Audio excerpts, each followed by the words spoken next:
Okay. Good evening, everybody.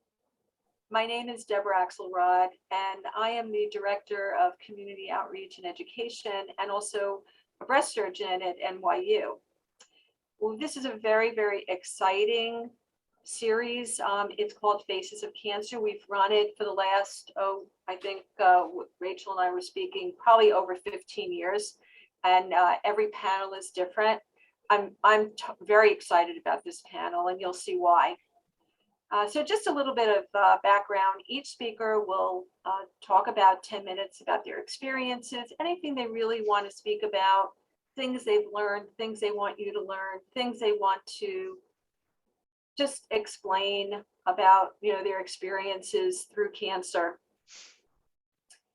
And then we'll also have Dr. Meyers also give us a little background about survivorship. So before that, let me just explain that everybody will have about 10 minutes. We have 5 speakers. There are 17 million survivors of cancer in the United States. And that's 5% of the population. And we have 5 terrific speakers here who are survivors. And before we introduce them, I'd like to introduce Dr. Meyers. Dr. Meyers is a medical oncologist at NYU. We are next door in same floor, different office, and it's a pleasure to work with her. She's my real go-to person. It's real important to have someone that you trust and who has different expertise to help deal in a multidisciplinary way in treating cancer. And I'm sure that the people who have survived cancer can understand that and appreciate it. Dr. Meyers did her training and received her MD at NYU. She went to Memorial for her fellowship training. She is receiving a master's in bioethics. So she's also going back to school, and she runs our survivorship program.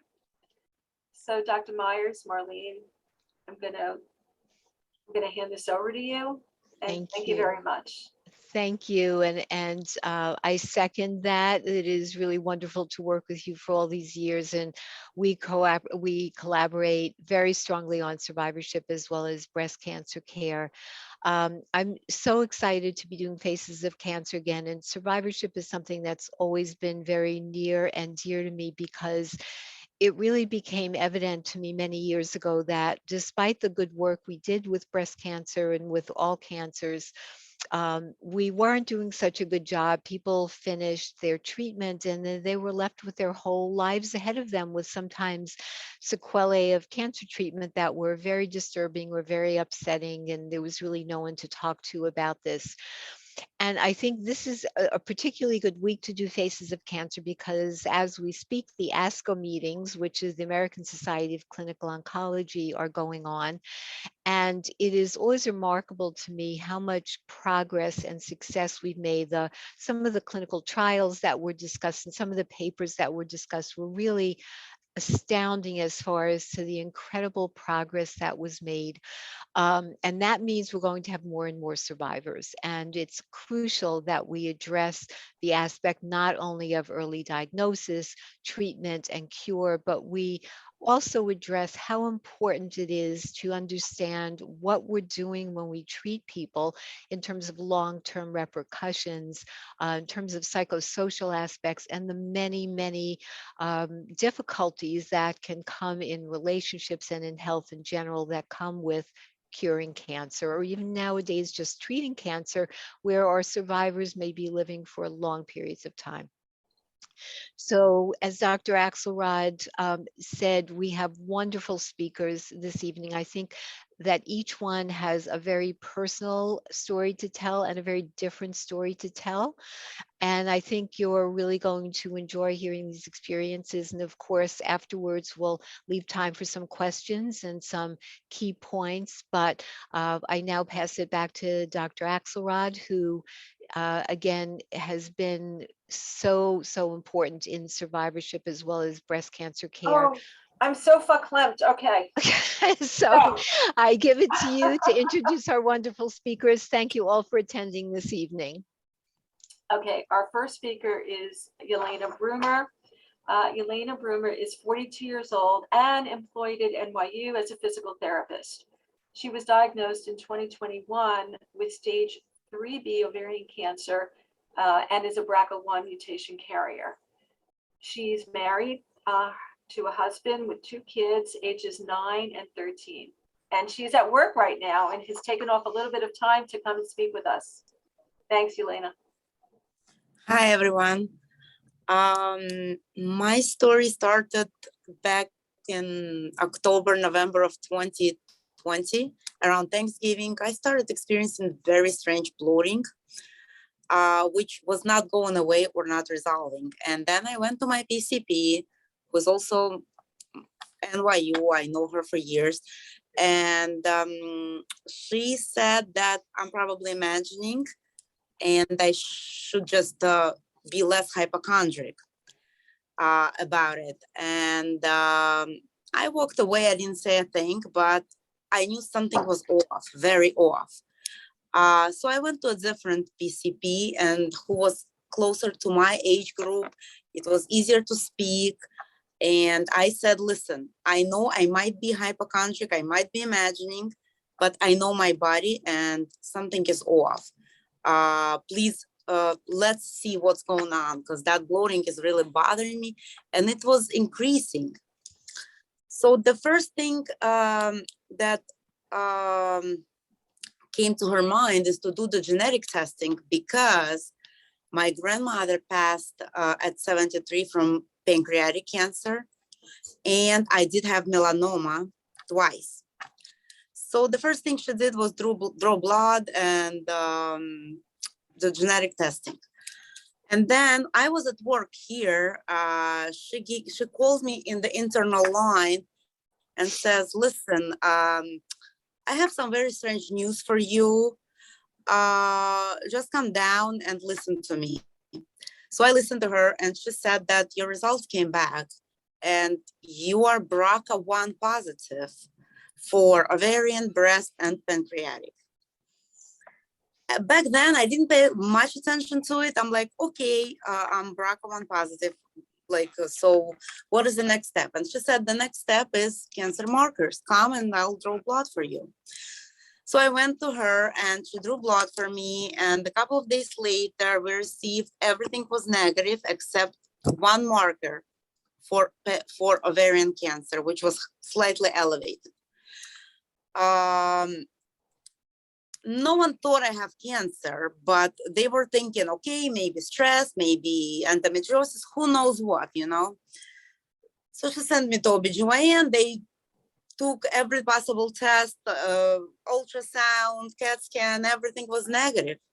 And time was, that was February.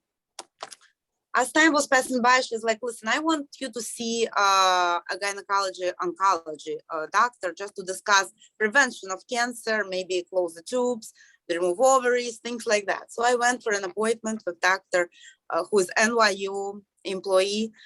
And first thing she said, listen, let's repeat the CA-125. She repeated it was even higher than before. And I said, listen, until I see the cancer, I don't want to remove anything. I'm 40 years old. And she was like, okay, she was very agreeable. She was very understanding. She sent me for CAT scan, PET scan, everything you can imagine. Everything came back negative. Nothing was there. But CA-125 was increasing, the marker. And she said, listen, let me do laparoscopy. Let me come in. I'll close the tubes at least. At least that we can do. And then, okay, I scheduled surgery. I agreed. I trusted her gut feeling. And then I wake up from surgery. It was like a 45-minute, like it was a quick laparoscopy, nothing major. I wake up. And then I heard the most disturbing words in my life. Listen, I didn't do anything because you already have cancer. It's stage 3, and you need a surgery that will last from 5 to 10 hours. And you need it as soon as possible. And the only thing I asked her was, did you already tell my husband about it? Because I could not imagine telling him myself all of this. And the other thing I said, what is the stage? And she said it's stage 3. And then a week later, I ended up with a different surgeon because my surgeon got COVID and was not able to operate on me. So I met the surgeon that I would face that surgery that changes my life forever, only in the operating room. She did a great job. The surgery lasted 11 hours. They cleaned every single organ that I have. Everything was scraped. And the scar is from top to bottom. When they tell you and explain you all of this, it's one thing. But when you go through this and wake up and see all of that, that's like mind blowing. And then a week later, I had wound dehiscence. So I ended up on another surgery for another 3 hours. And after that, I experienced what you call disability. I was not functional. I couldn't eat. I couldn't move. I couldn't do anything. And I'm here, 40 years old. That like I went home to two of my kids, totally not able to take care of myself, take care of them, take care of the family, of everything. And then I was facing 6 rounds of chemo and 2 years of PARP inhibitor, which is like a chemo in the pill. My chemo was delayed because I was not healing properly because I couldn't eat. And my goal was to go back to work. For some reason, I thought if I would go back to work, I would feel normal. I thought that this feeling of disbelief, total disbelief of what happened will go away if normalcy will come back to me. So I started chemo, and the chemo was once in 3 weeks. So 5 days I took off every 3 weeks for chemo, and I kept working.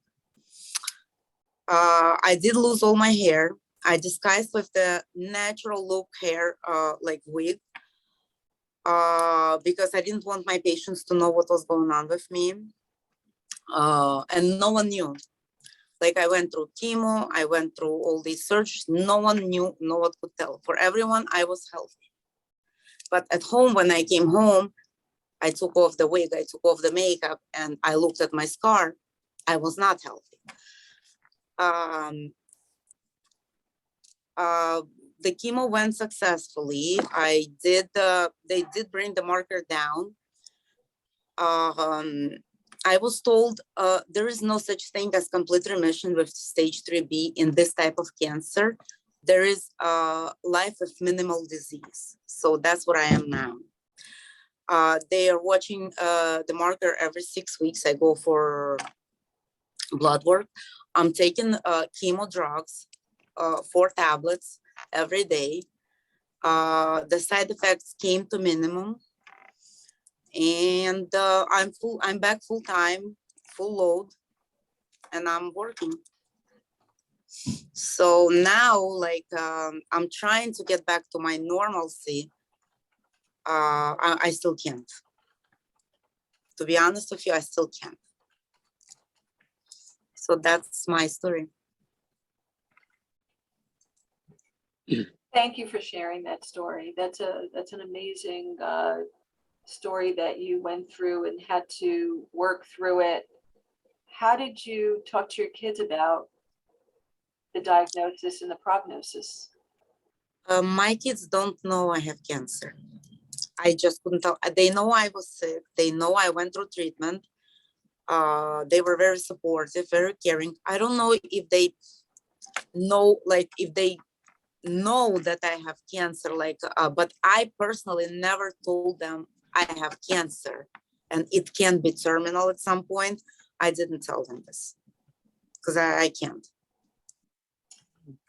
But so, you know, for kids, one of the worst ways of hearing news is overhearing it from someone else. And then there are, of course, trust issues about that. I mean, this is, I'm sure in your circle of friends that they know what you're going through. And I can't imagine that your kids, you know, haven't figured it out. A lot of friends did not know what I was going through and still don't. I disguised it so much because for me even, one day the nurse came to take off my PICA line. And you hear, you have cancer, this, but then I see it in her computer in writing, and I had a breakdown. It was like a week after second surgery. She came to remove the line, and then when I saw in open computer, like malignant neoplasms, I had a breakdown. So my kids also need to go through genetic testing. And I think as far as I am, the way I am now, I'm not gonna have this conversation with them. If the things will start going down the line, the cancer will come back, or I will have no chance to recover, I will talk to them. Well, I'm sending a big hug. Elena, I just wanted to share a couple of very sweet comments in the chat. Someone wrote in, I applaud your strength, sending you all the love. I can totally understand that feeling. Thank you for sharing your story. So we definitely echo that, and we thank you. I think it was, if I go to support groups or something, there was a question. No, I don't.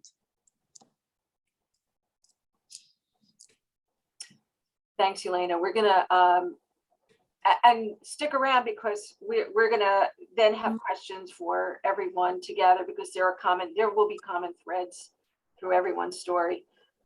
But thank you. So the next speaker is Chris Adams. Chris is a lifelong resident of Brooklyn. Me too. Where he lives with his lovely wife of 30 years, and they have 2 adult sons. And Chris was diagnosed with myeloma, and he's going to share his story. Thank you.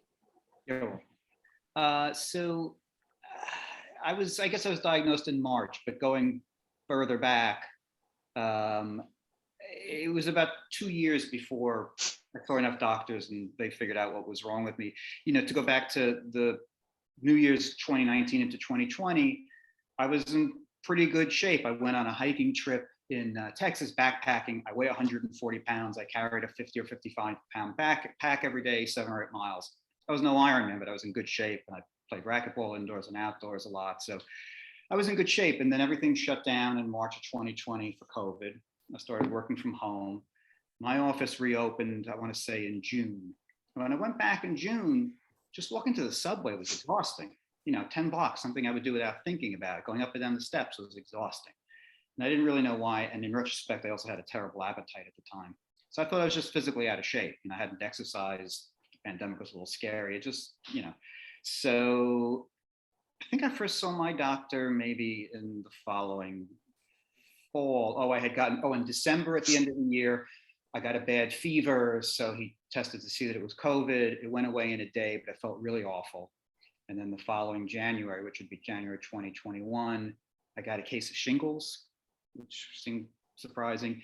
That went away, but I was really tired into the spring and the fall, and he took blood a few times and saw that I was anemic and didn't really know why. We tried B12 injections, that didn't really help. It helped, I felt better, but it didn't correct the problem. Then going into the fall, he took blood a few more times and the anemia was still there.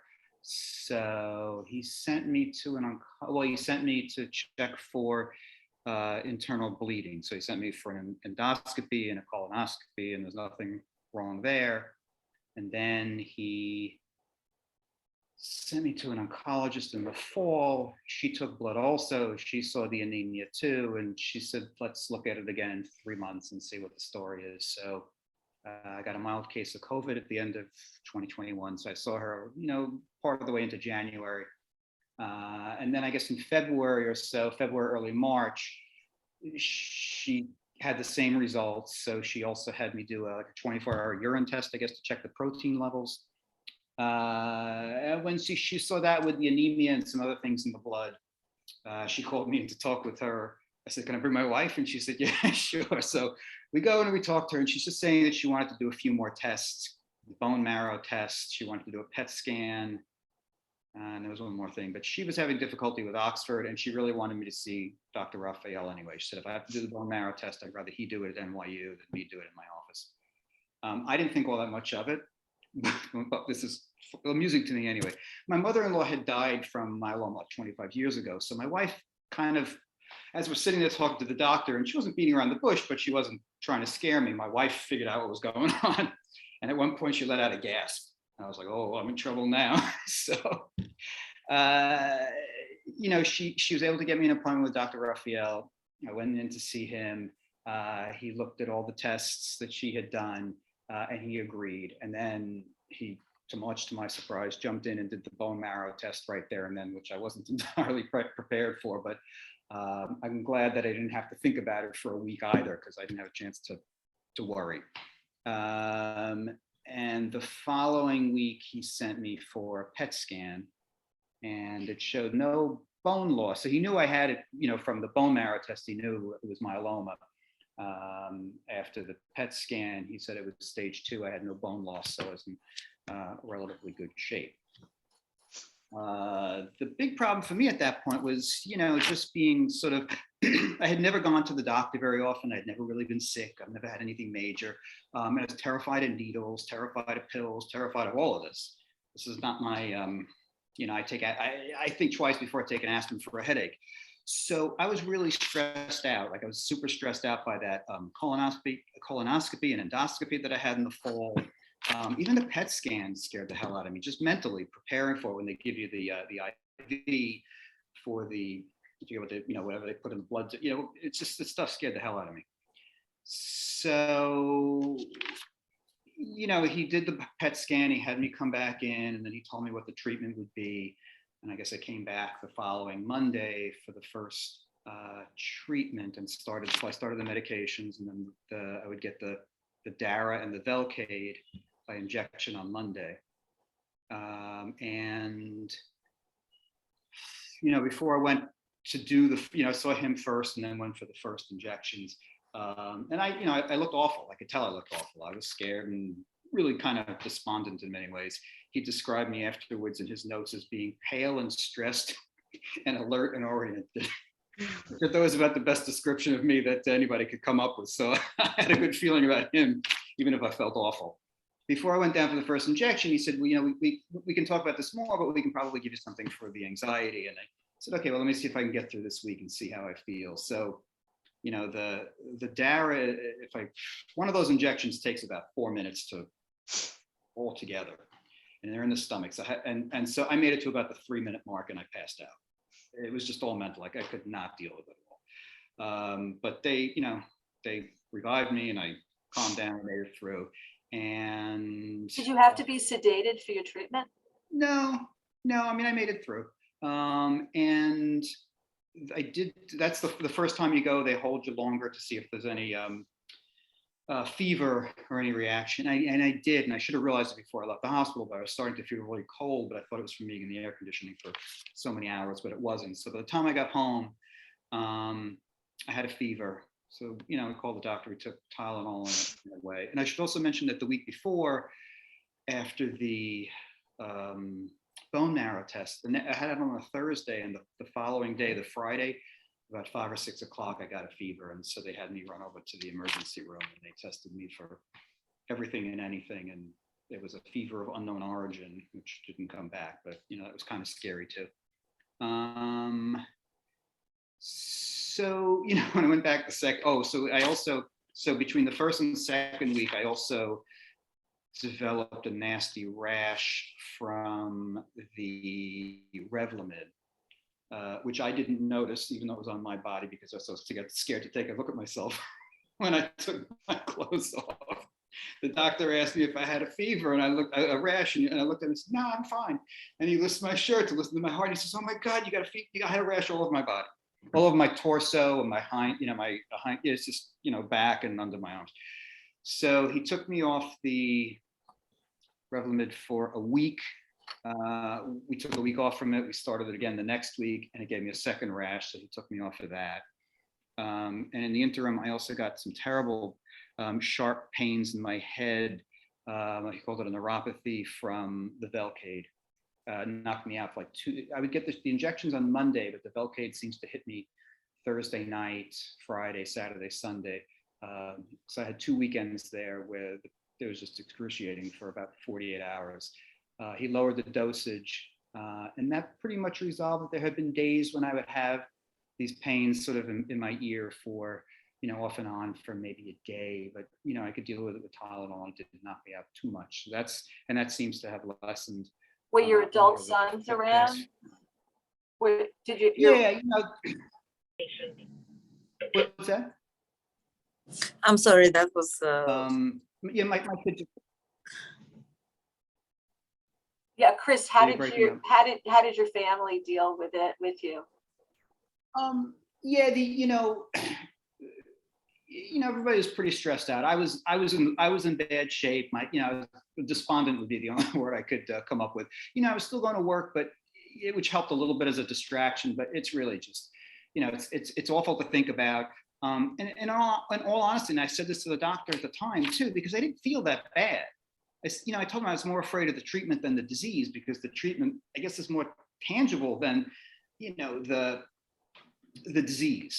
The disease hasn't really shown itself other than I'm really tired. So there's that. But, when he told me I was going to be in the hospital for 3 weeks, at some point for the stem cell transplant, my eyes almost fell out of my head. I said, "You mean I'm going to be in the hospital for 3 weeks? I'm not going home at night?" And he said, No, you're going to be in. For somebody who's never really been sick and, passes out from needles and all, that's a pretty daunting thought.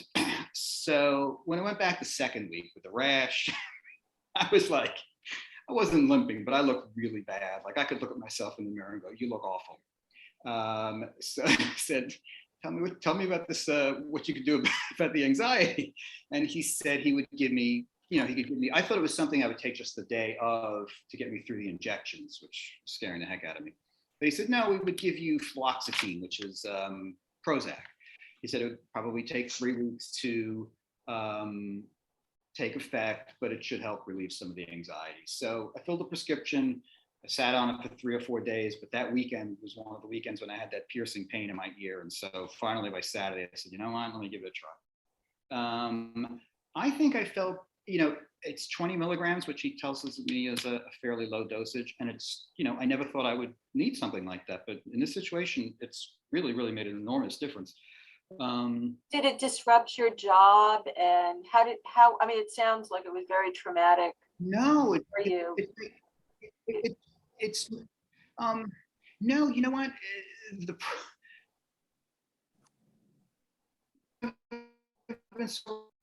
I wasn't all that relaxed. I describe myself as being pretty tightly wound. I can be, I'm more relaxed now with this disease than I was before, in my regular life, which is a very strange experience. It has no sort of other side effects, nothing else that I notice other than that I'm just more relaxed, I sleep a little better, and I just I'm getting through this very well. I'm curious to see how I feel when I get off, because I don't know if it's just a very strange experience. It's a very strange part of a strange experience, but in my situation, it's made a really big difference. I don't know how I would feel now without. Dr. Raphael is very comforting. He's very comforting. I could just say that. Yeah. No, I wanted to really stress that in that, he and Kathy Leonard, his nurse,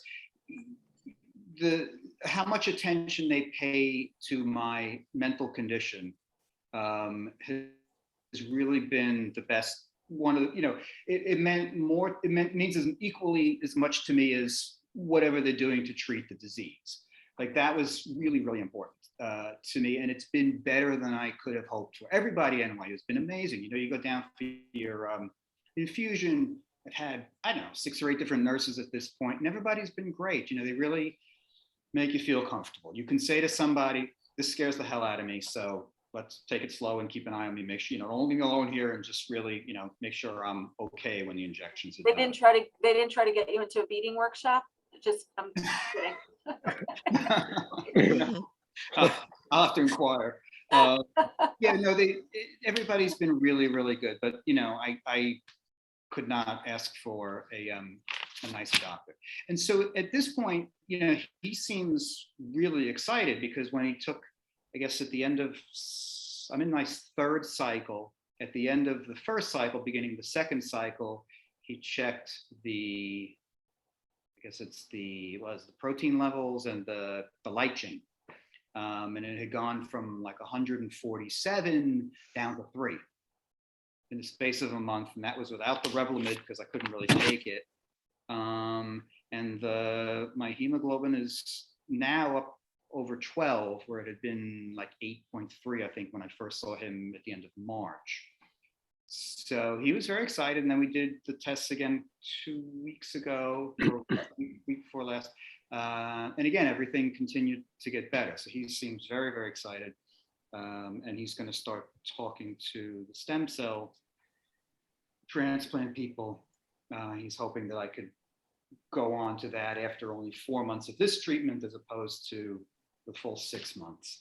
And at this point, I feel so good that, you know, I would be excited to go ahead and do that because, you know, bring a conclusion, you know, get closer to a conclusion, even though I know it's going to be tough. But with my friend Prozac, I should be fine. It's been a very strange experience. Yeah, you know, at the beginning, it's, you know, it's hardest. I worried more about my family than myself. You know, I said, oh, geez, if I drop dead and I leave my poor wife, you know, my mother and my kids, I felt worse about that than I did myself. You know, I figured, you know, I won't know, but they will. So, but everybody's in a much better mood these days. Yeah, it sounds like you have really good support. You know, yeah. It's like, I don't know, you know, I think that having had cancer, it reminds me of like the lost dog. You know about the lost dog, 3 legs, blind in 1 eye, castrated, broken tail, answers to the name of Lucky. Lucky, yeah. Right. Okay, we're going to go on. We're going to thank you very much for sharing You're that. welcome. That was Glad I could share. Thanks. terrific, and really appreciate your talking about that. We're going to go on. We're going to talk to Dr. Dede Gerber. So Dr. Gerber has like a very different story. She's a gynecologic oncologist at NYU on Long Island, and she's a recent survivor of a triple-negative breast cancer. So since her diagnosis, she's been working with the survivorship committee with Dr. Meyers, who happens to be her doctor, and she's passionate about advocating for patients across the institution, and has taken on initiatives to educate medical professionals about the unique needs of survivors. So thank you very much for speaking to us. Of course, thank you for having me. I think, you know, Chris's talk was a really great segue into what I wanted to talk about. I want to take a little bit of a different approach. Instead of talking about my story, I want to talk about where I currently am in my survivorship journey. And I actually have some slides to present, if that's okay. I'm gonna share my screen. I think I misunderstood the assignment, but I'm gonna share my screen. You didn't misunderstand at all. We're open to, you know, your story in any way you want to present it. So don't I worry. appreciate that. Yeah, free for all, Dede. Okay, hold on.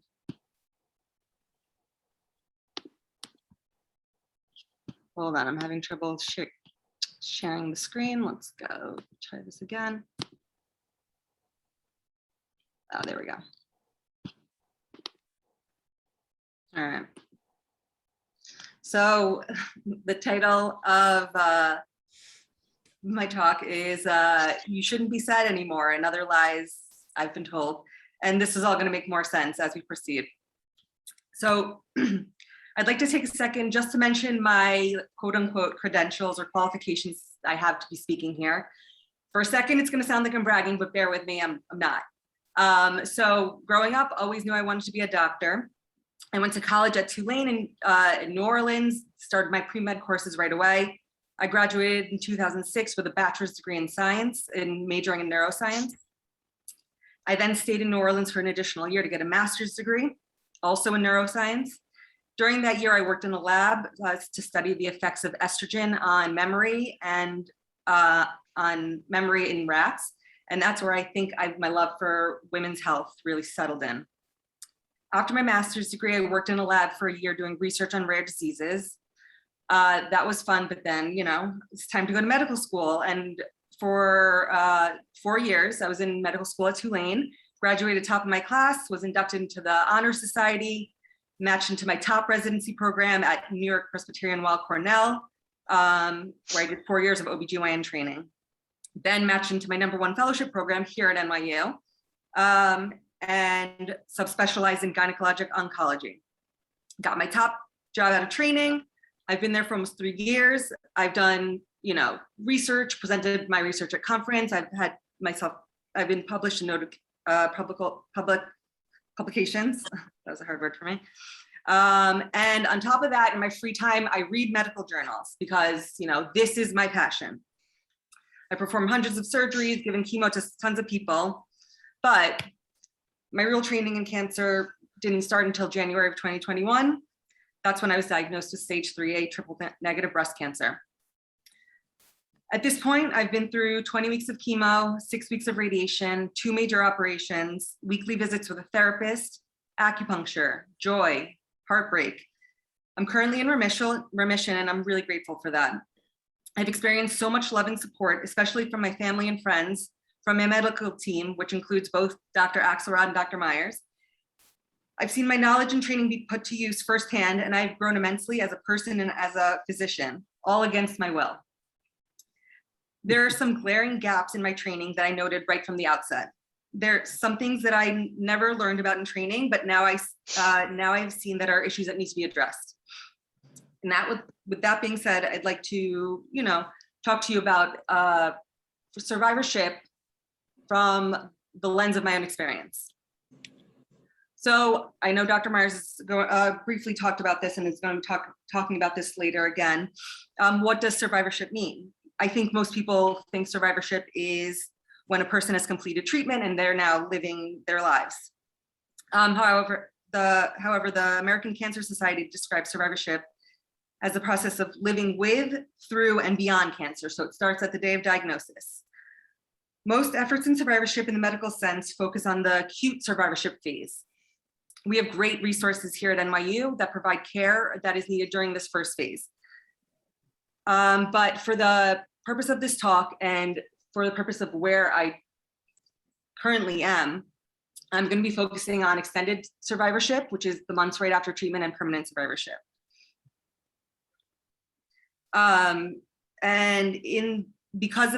Because of all the cancer groups and support groups that I'm in, I'm realizing that we have a need to address certain things in this period.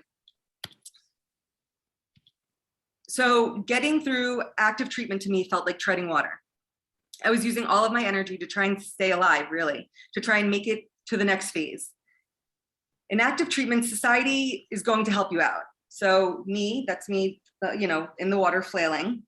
I had friends and family checking in on me daily. I was lucky that my job was very understanding and gave me time off to recover from my treatments. This in turn gave me time for rest, daily naps, and self-care. I spent a lot of time seeking out different management options for side effects that I was experiencing. And I, was trying acupuncture, had time to get massages, tried meditation. When you're a cancer, quote unquote, cancer patient in active treatment, you have a society allows for that. Another thing that I think is overlooked when we talk about cancer treatment is that I looked sick. I looked anemic, I was pale, I had lost my hair. And I think society also treats you differently when you look sick. It gave me an excuse to, act like a sick person. It gave society's willingness to kind of let me not participate in all of the normal things that I had once felt well enough to do. Another thing that I think is overlooked is that the comfort of seeing your doctors weekly or biweekly during active treatment. There you have someone very often telling you that you're going to be okay, that you're doing okay during a really hard time, and that an anxiety-provoking period.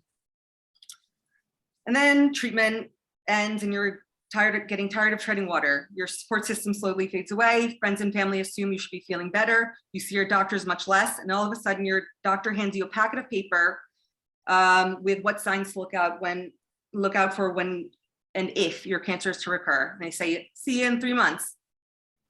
But just weeks ago, you were so sick and receiving toxic treatment that you needed to be seen every 2 weeks or so. Your hair grows back eventually, and you don't look sick. All of a sudden, everyone expects you to go back to normal. This is a poem I saw the other day in a cancer support page on Instagram that I am part of. I found it really powerful, and I think it really captures the essence of what I'm trying to convey in this short talk. The poem reads, I never wanted the lifetime membership to survivorship, yet here I am struggling to stay afloat on this effing life raft while the others wave from their cruise ships and say, I thought you were fine now. So what happens now? What are we supposed to do when we're all alone on the life raft, when everyone expects us to be fine, and when even we expected ourselves to be fine, and we're not? When you first get a diagnosis of cancer, what happens routinely is that you're screened for depression and anxiety by your oncologist, and this automatically triggers a visit with a social worker who does a more in-depth depression screen. And this is all for good reason. We know that depression and anxiety affects many people with cancer. Much more than people without cancer. There's tons of research that's been done in this field, and it's not just a mental health issue. There are true biological components to this as well. We know that certain cancers can release chemicals and cause neurologic and endocrine disruptions that can cause depression or just mimic the symptoms of depression. And we also know that certain treatments are associated with depression. One classic example of this is the use of oral or IV steroids.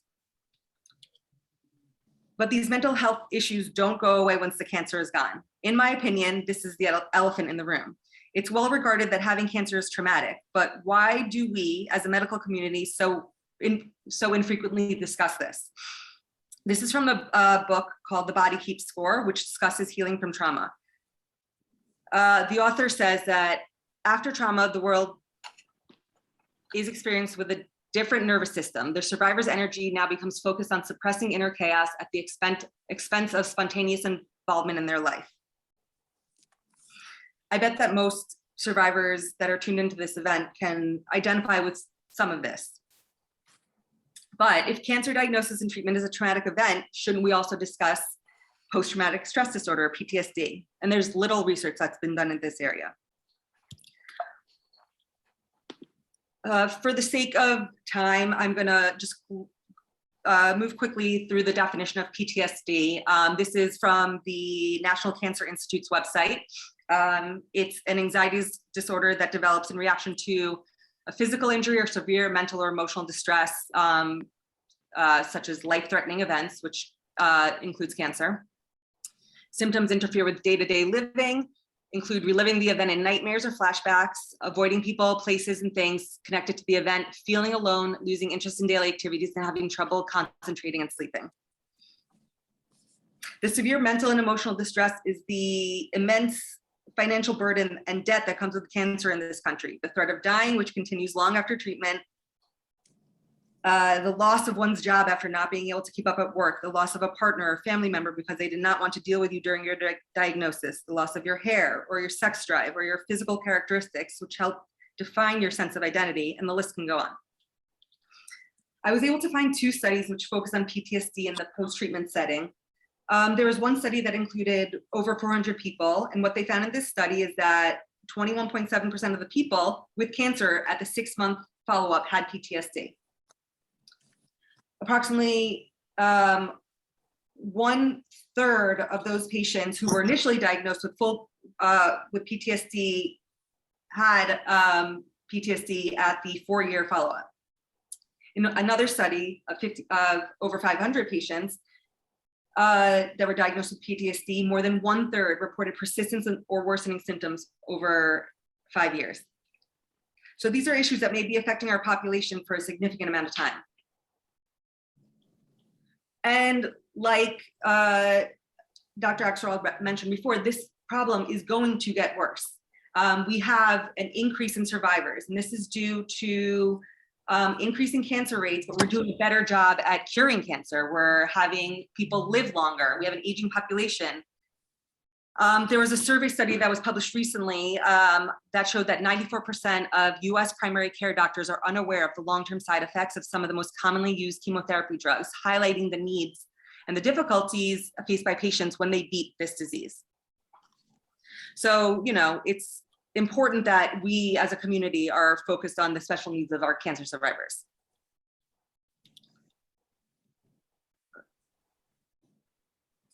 So in medical training, we're so focused on, you know, number statistics.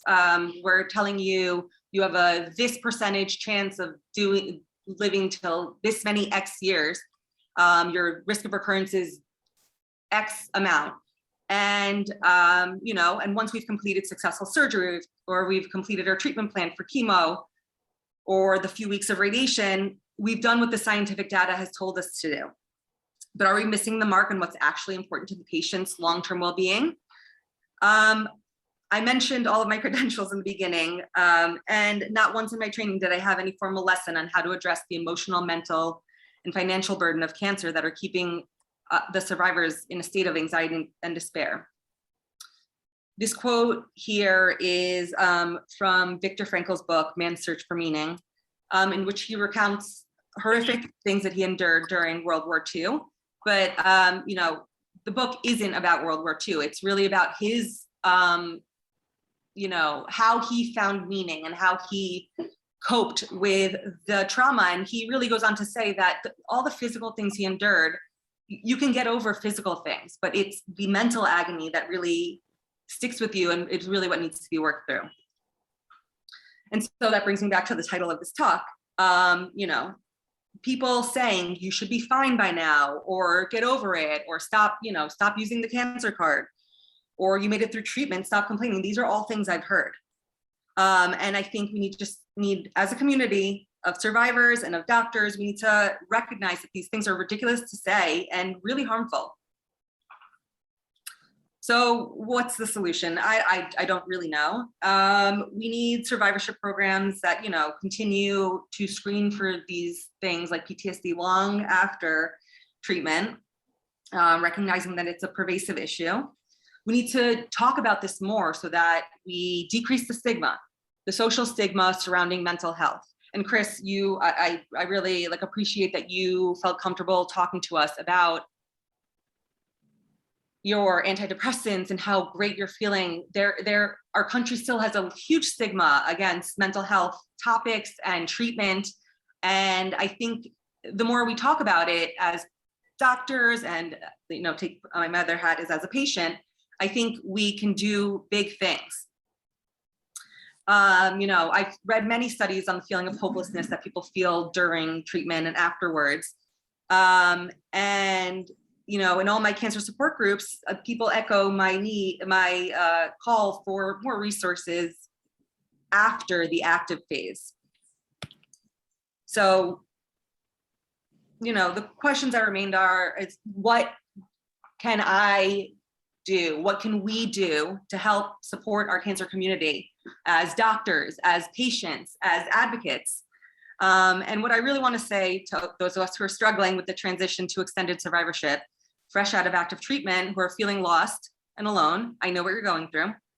If you're stuck with pervasive thoughts of the cancer coming back, if you've ever entertained the thought that you wish you could still be in active treatment because your friends and family were more understanding with you and your inability to perform your normal tasks, if you're dealing with chronic and lifelong side effects of surgery or radiation or chemo, if you've had relationships that have ended because of treatment, if you're struggling to find your new normal, just know that I am you are not alone, and this is just the beginning of the conversation. Thank you. Dede, that was just amazing. Terrific. Just Thank amazing. you. I so appreciate it. It's very heartfelt and very scientifically presented.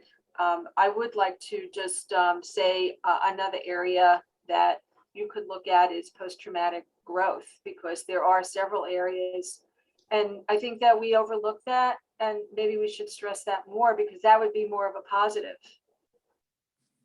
But with that said, let's go on, because we have two other fantastic speakers.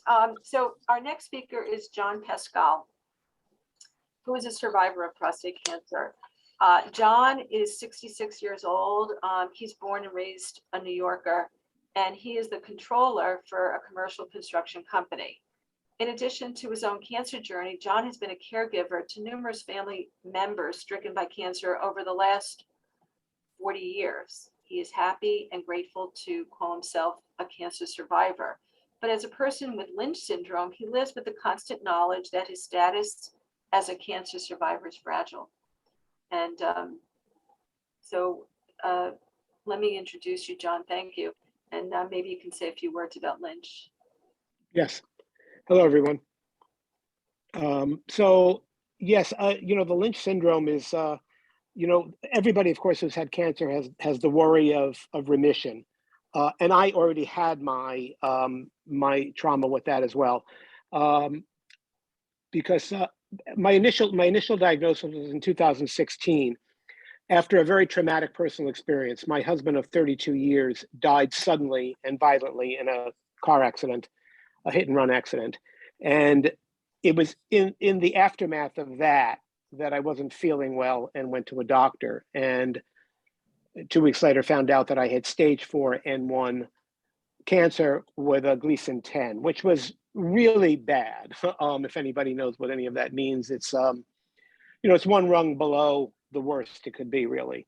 And I went into I was given Lupron, which is to suppress the testosterone, which works usually for a few months. In my case, only for about a month. I then went into radiation, 45 radiation treatments over a period of just under 9 weeks, 5 days a week. I was told that I was tolerating that very well. I feel really bad for those that weren't, because it was miserable. I continued to work. I had to work because in addition to supporting myself, I now was deprived of Rob's income. He had passed away. I have an elderly father. He's now 94. And I have a brother with leukemia. He has both leukemia and multiple sclerosis. And he's financially dependent on me, as is my father. I had to continue to work through the radiation.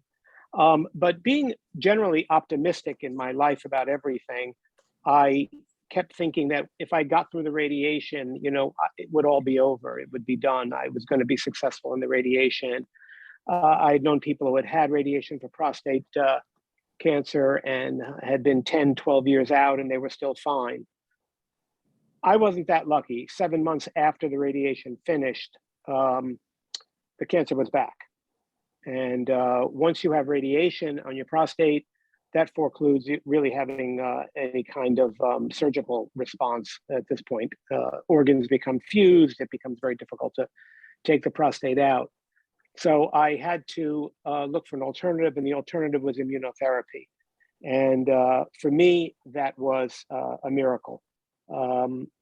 Within 4 months of receiving the immunotherapy, the cancer was undetectable. It was a drug trial of an RNA vaccine along with a checkpoint inhibitor.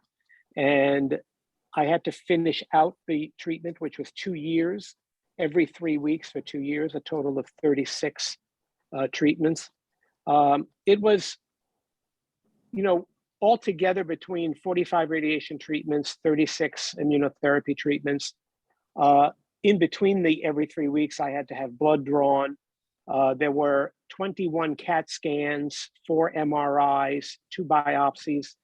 Altogether, I looked at recently that I have had since May of 2016, I've had over 320 visits, over 320 visits. And what's really remarkable about that, in all of that, 320 visits, only one time, and all of these visits occurred at NYU facilities, only one time that I can recall not being treated well by somebody. That's how extraordinary the staff was there. And as Chris had said, the only person who's probably more afraid of needles than you is me. And the only thing worse than needles for me is the sight of blood. And the only thing worse than that is confined spaces. And what, of course, is cancer treatment all about? It's all about taking your blood, sticking you with needles, and running you through little scanners. And I could not have gotten through any of that if it wasn't for the staff, the extraordinary staff. not only the doctors, but the nurses were just amazing. And, you know, I mean, the anxiety I would have the night before, knowing that the IV tube was going to be in me. And, you know, the whole ordeal of the IV, you know, of course, when they were selling me on this idea, they were saying, you know, it's a 30-minute infusion. Well, it's really 4 hours, you know, because you have to get there. There's blood work. There's 2 different drugs. They have to be administered. Each one is 30 minutes, and they have to be administered a half hour apart. It's a trial drug. They can't request the drug until you're seated in the chair. That's 45 minutes waiting. So the whole thing is at 4 hours, you know. So the night before, of course, I'm filled with anxiety over all of this, but it was the extraordinary staff that got me through that. It was early in my treatment, first time around, even before the radiation, when the issue of Lynch syndrome came up. My mother was one of 9 children, 5 of which died of cancer, which is quite extraordinary, more than half of them, and many of them in their 50s and 60s. My mother was the one that survived the longest. She had cancer 5 times and died at the age of 84. It was when the cancer jumped to the next generation, my generation, when my cousin Patty called me, who is 6 years younger than me, so she would have been about 50. I had just started my cancer treatment. She called me and said that she was just diagnosed with bladder cancer. And I was like, where does this end for all of us? You know, I mean, it just was just extraordinary to think that this was continuing now to the next generation. I urged her to take a different route than our parents had done. You know, our parents had gone to their local doctor and referred to somebody else and this and that. And you know, in the United States, oftentimes medical care is very disjointed. You know, your primary care doctor has nothing to do with anything else. You know, medical records are very segregated in this country. There isn't a single database of medical records. You go to 5 different doctors at 5 different agencies.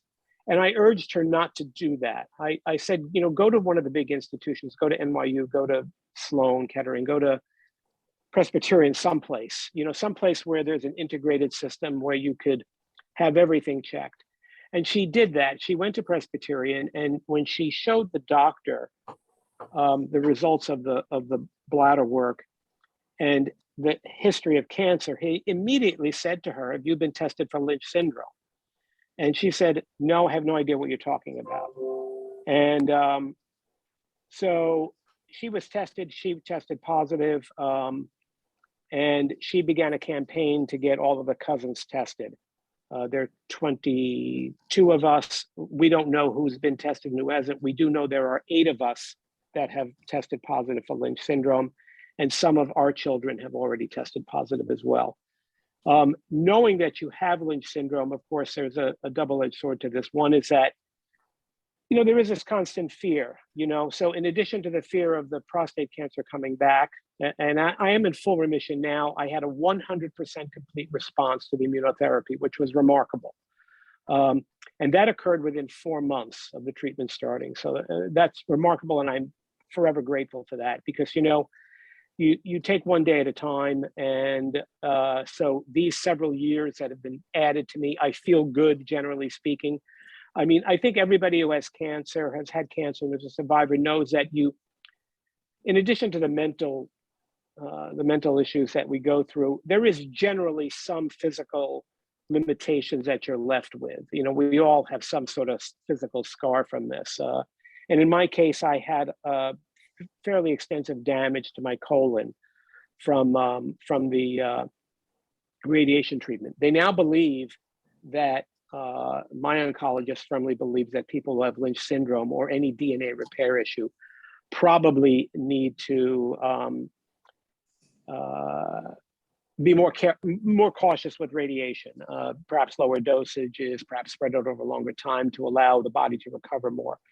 But, you know, that is something that perhaps they've learned from me. You know, I benefited from the success and failures of the people who went before me, and the cancer patients that are coming after me will benefit from the success and failures of my treatment. I mean, that's how this works, you know, and that's why I think what we're doing here today is very important, to share this information, because that's how the next generation gets better and has less of the problems than we have.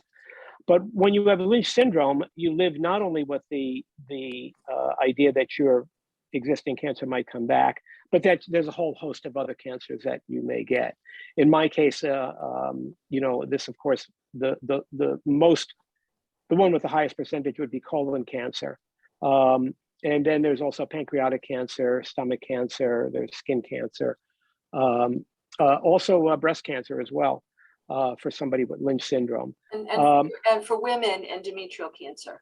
Yes, exactly, yes. And, so on the one hand, of course, this is a burden, knowing this is a burden. You can't not think about it, it's there. It's there all the time. And, you then have to, look at your life and make these judgments. I remember sitting just, 2 years ago with a financial planner over the depression that is my retirement account. And he wanted me to do an exercise before I went to meet him. So he gave me a website to go to, and you answer a bunch of questions and whatever. And the first thing is a dial, and you have to dial, what your expected life expectancy is. And this defaults to age 93 for men. And I sat there staring at that for a very long time because, as I said, my mother went to 84. All of the other people in the family died in their 50s and 60s. I've had a cousin who had colon cancer at age 47, bladder cancer at age 50, ureter cancer at age 52. And I'm thinking, am I going to go to 93? How do I plan my retirement?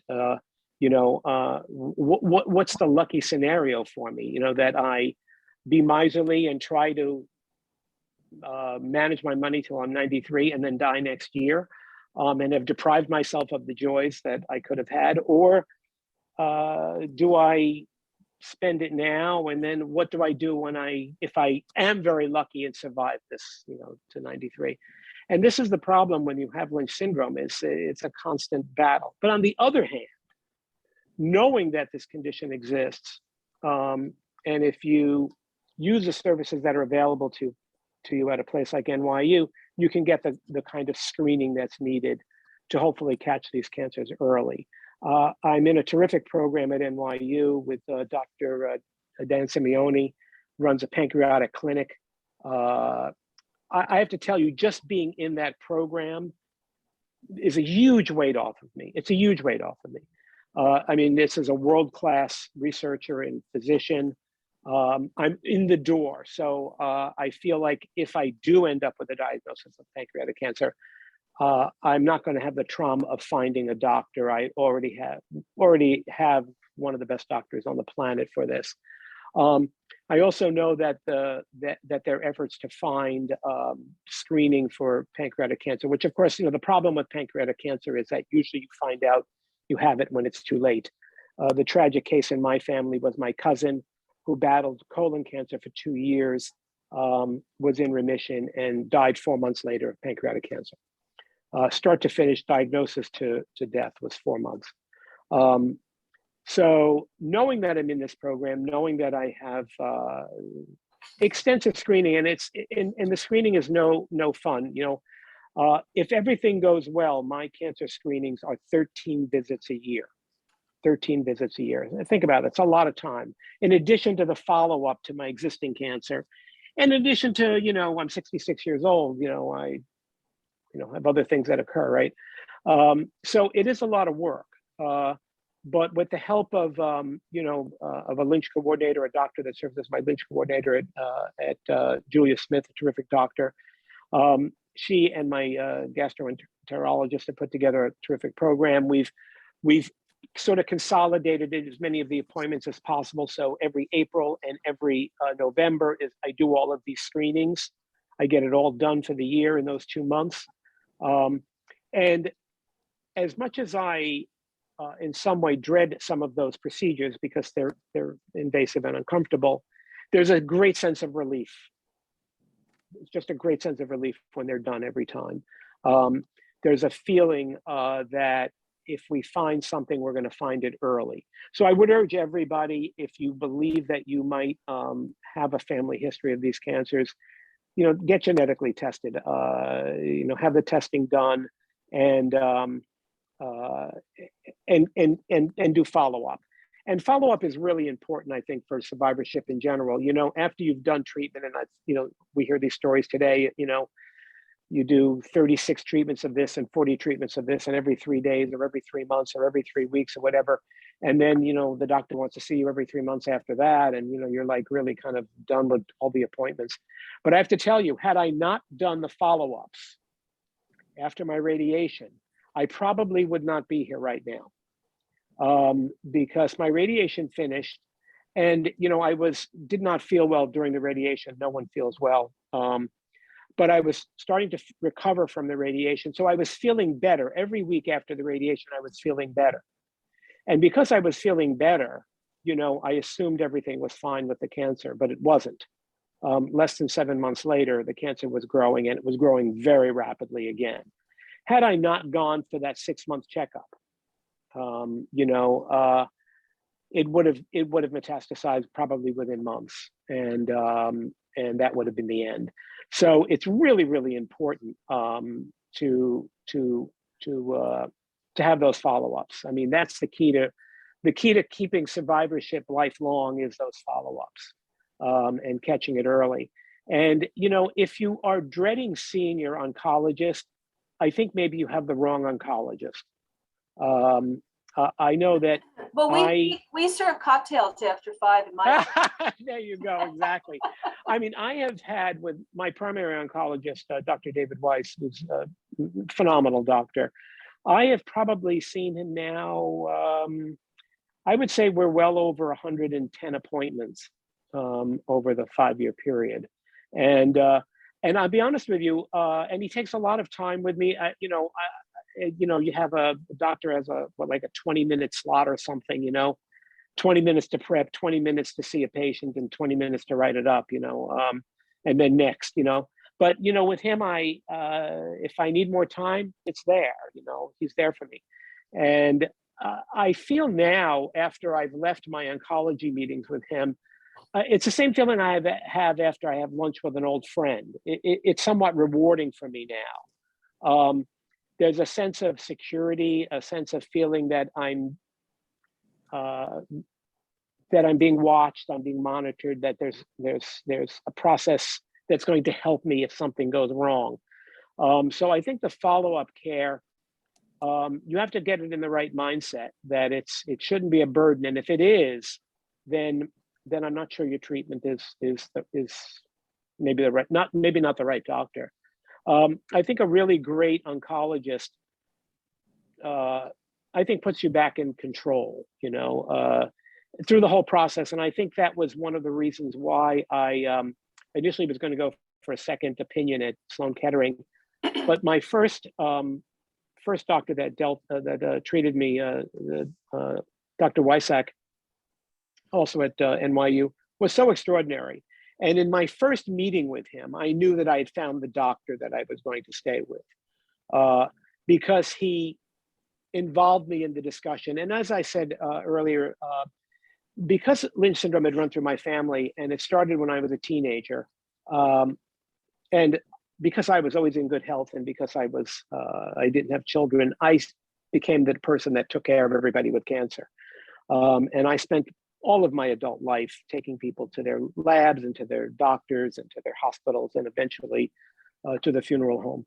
And the thing that I learned, I think, early on was the lack of control. You lose control when you have cancer. Everything becomes out of control for you. Besides the fact that you possibly can lose your job and your life and your loved ones and everything else, you just lose control over the decision-making process. And I think that cancer treatment has improved a lot in recent years. I think doctors are including patients much more in the decision-making. With my mother and with my aunts and my uncles, there was very little discussion about what they wanted in any of the treatment. It was just sort of given to them, and that was it. This is what you're going to do, and that's it. Right. So, there's that saying, no decisions about me without me. That's really, yes. That's really important. And it's important to have that dialogue. Yes. And I appreciate everything that you said, John. We're going to go on. We're going to talk to Edwin. Thank you so much. Sure. No problem. Thank you. Thank you. The sidebar is, if I don't know if you've been reading the sidebar. Yes, yeah, it's very nice. It's like, Yeah, yeah. I'd like to introduce Edwin Kamejo Colon. So Edwin, I got your name from, I just happened to be in the OR with my absolutely favorite surgeon, Dr. Marcia Harris, who basically like gave me a hip check and said, you got to talk to Edwin. So I'd like to introduce you, Edwin. Edwin Kamejo is a Latino American with roots in the Dominican Republic. 49 years of age, born and raised in Brooklyn, New York. A lot of Brooklyn people here. Professional background in financial services in both the securities and insurance sectors, with your most recent position as Director of Client Experience at an insurtech firm. You are a billiards enthusiast and competitor. Okay. Yes. Thank you for speaking. You are very welcome. Thank you for everyone attending. Thank you for all of the speakers. Thank you for all of the surgeons, doctors, scientists who are trying to make cancer a thing of the past. So I'm glad to be part of this. So I guess I'm a colon cancer survivor, although I almost feel guilty saying that I'm a survivor because my bout with cancer was very short-lived compared to all of the stories that I'm hearing today and other people that I know that have passed away. But I will share it with you and let you know that for me, this was more of a mental thing, given the diagnosis that I had. And I just want to go through those few bits of moment in time and share what my thoughts were. So first I'll start with my diagnosis. I think it's important to find a physician that you trust, that you can relate to. So Dr. Marcia Harris, being my proctologist, my colorectal surgeon, was phenomenal. I did extensive research before I landed with her. I had another issue, a colorectal issue, and I was working with another well-renowned surgeon, which was not a pleasant experience. So, when you find the doctor, when you find that you're ill, what I've done is I've gone to Marcia Harris, for example, and I asked her a bunch of questions for my initial issue just to hear what her responses were and compare them to the first surgeon. Her answers were phenomenal. So I went along with her. So she treated me on a different issue. And then trying to be healthy in my life, I asked her, when can I get a colonoscopy? She said, you need to wait a little while. You're still recovering from the initial issue that you came to me for. So I finally went to see her for a colonoscopy and she said, look, it'll be an hour, 30 minutes, you're gonna go under, and then 30 minutes to get dressed and leave and I'll tell you what your results were. So both she and I thought it was going to be relatively simple. I'll be in and out in an hour. So I put money in the meter thinking I'll be out in an hour and a half at the most. So, I had somebody with me and I looked at the time and when I woke up, the first thing I thought was, well, I wonder what time it is because I have to move my car or at least put more money in the meter. In New York City, you could do it by app, so I would have just done it on my phone. And then they told me it was 11 o'clock and I had been there since 8:30 in the morning. And I said, okay, something went wrong. Like this wasn't supposed to take this long, something went wrong. Dr. Harris comes over and explains to me, hey, look, you had 5 polyps and they're relatively large. I've never seen polyps this large in a human being. That didn't make me feel good, but she and I have a rapport where I'm like, look, give me the facts, don't sugarcoat anything. I need the information so that I can make my decisions. And of course, I'll consult with her as to what the next steps should be. So she told me, look, they're the largest polyps I've ever seen in a human. And I didn't feel good, but I'm like, okay. She goes, but we got rid of 4 of them. I'm like, oh, great. And as she said that, I said, but I don't feel anything different. Like you took 4 things out of me. I feel 0, nothing. Like I feel like I did when I woke up this morning. She says, yes, but let's get to the more important issue. There's a 5th polyp. It's the size of a golf ball. We can't take it out. We believe that it could be cancerous, but we don't know. So I'm going to do a biopsy. And I said, great, no problem. She explained to me because of the size that there could be sample error. in the piece that they biopsy. And she told me, nevertheless, regardless if it's a malignant or not, we need to remove a large section of your colon and treat it as if it is cancerous. So in my mind, I'm thinking, oh, this is terrible, but it's probably negative if, she's telling me doesn't necessarily mean anything bad for you. Plus we can resolve this issue. I didn't want to have anything removed from my body, but I said, okay, no problem. The biopsy comes back and she says, it's not malignant, it's not cancer, but we still need to remove it. So I went ahead, I asked her a bunch of questions. What are the next steps? Can it turn into cancer? Yes. And I said, okay, fine, let's deal with it sooner rather than later. Spent 4 days at NYU, which, by the way, was phenomenal on 34th and 1st. I remember Dr. Harris saying, look, don't worry. It's a really nice place. I know that, the pandemic is still active, but you'll be in your own room. People don't like to leave there. There's a big screen TV. You have your own bathroom. And she was telling me all of this to make me feel good. And I said, I'll want to leave as soon as possible. Like, I don't want to be there longer than I have to be. But when I went there, she was right. It was really nice. I didn't want to leave. I said, this is really cool. After they took out the section of my colon, again, the only pain that I felt was the opening of my abdomen. I didn't feel anything internally. So I'm thinking, this is really like scary mentally, because I feel no difference from being 12 to 49. Like, even after having a section of my colon removed, I didn't feel anything inside. I felt some pain on my stomach. I was really scared about coughing and or sneezing right after surgery. But other than that, I said, this is like, like mentally messing me up, because I don't feel sick. I didn't feel sick. And I said, I have to share this with everyone. Ultimately, a couple of weeks later, she told me the biopsy for the piece they removed was indeed cancerous. So she said, you saved yourself coming in for the colonoscopy when you did, being diligent in seeking, I guess, preventative care, saved your life. It was hard to hear those words. I felt happy to hear them, but it was hard to hear it because I said, wow, this is me not feeling anything wrong. For the past 5 or 6 years, I've been changing my eating habits, eating healthy, a vegetarian, or what I like to call vegan adjacent. So, knowing that I was ill and I could have potentially lost my life was really confusing because I felt nothing wrong. So I've made it a point to share this information with all of my friends, especially anyone that I meet that's over 40. And I said, look, I'm not a poster child. I'm not, going to change the world, but I felt nothing and I was actually ill, and I had to get it done. So I don't know if it's at a later stage, if you feel more discomfort or not.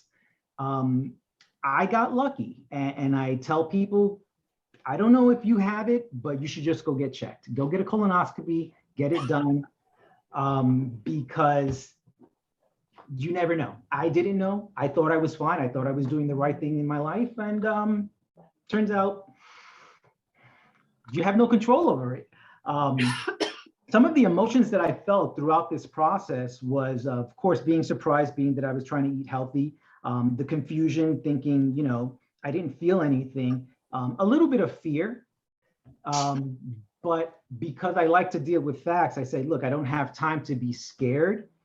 What's the next step? Because cancer has such a good track record. And I don't want to say good, let me take that back. It has a strong track record. I said, I can't dilly-dally and waste time trying to say and be hopeful only, like it'll go away on its own. This is not that.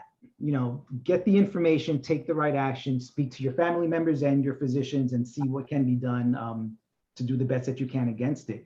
But I mostly felt like I ran out of time in life when I got the diagnosis. And this is with being told before the surgery, hey, it's not cancerous. We just have to remove a section of your colon. I still felt like, oh, I didn't get to accomplish all of the things that I wanted to do. After the fact, during the process, and especially now after the fact, being, I guess you could call me a colon cancer survivor. I've come to the realization there's always going to be something that you didn't accomplish. You don't live forever. So don't focus on what you didn't do. Focus on what you can do while you have time, whether that's, trying your best to restore your health with whatever options you have available, or just enjoying your loved ones. I didn't know how long I was going to be around after hearing all of this information. And I said, I don't know what's next. And that's mentally, that was the scariest part for me, because I thought about Chadwick Boseman, the gentleman who played Black Panther.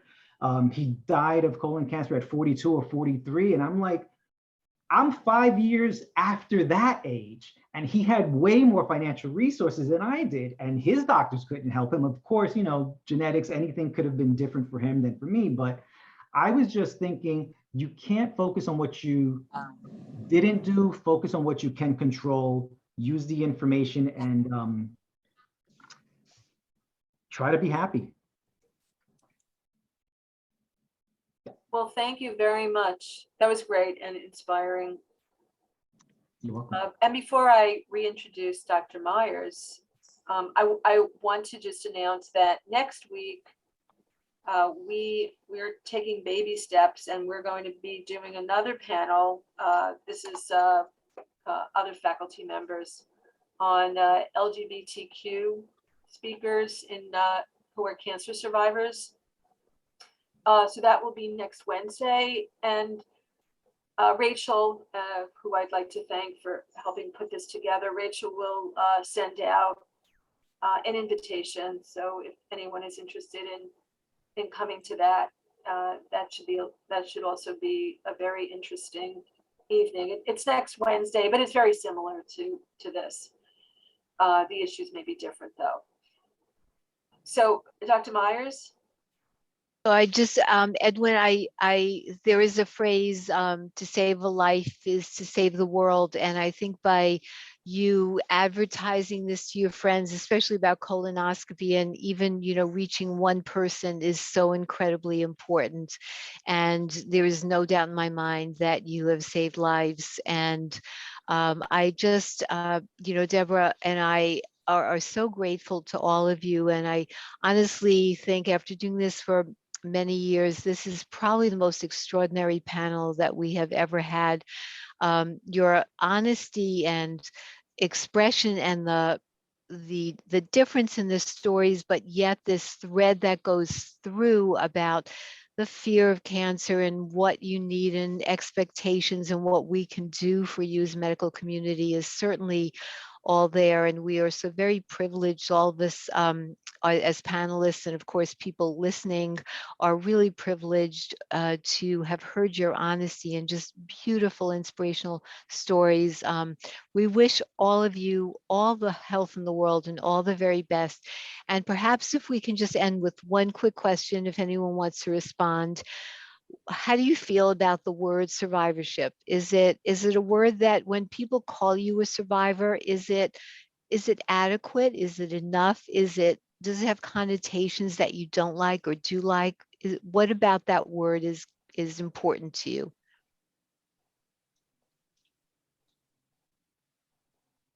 For me, it's a badge of honor. I think surviving cancer, I think there's a bravery that goes along with it. I mean, fighting cancer is hard.